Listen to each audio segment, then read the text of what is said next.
Hi mga kanayon, mag-iikot-ikot kami dito sa Barangay Libas sa mga person with disability dahil bukas ang ating charity program, feeding program yan guys. Dito ako ngayon sa Barangay Libas at kasama ko nga mga kanayon si Ivy at si President ng PWD dito sa Barangay Libas na si Kuya Jude.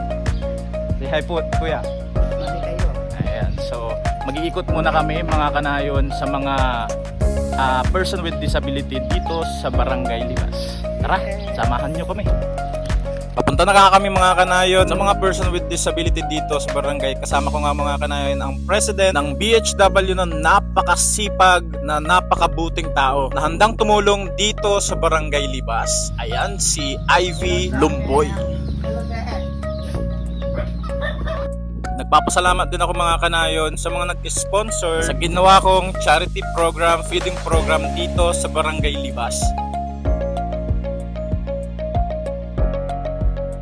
Kaya mga kanayon, kita-kits bukas alas 2 ng hapon sa covered court plaza ng Barangay Libas. Kita-kits mga kanayon!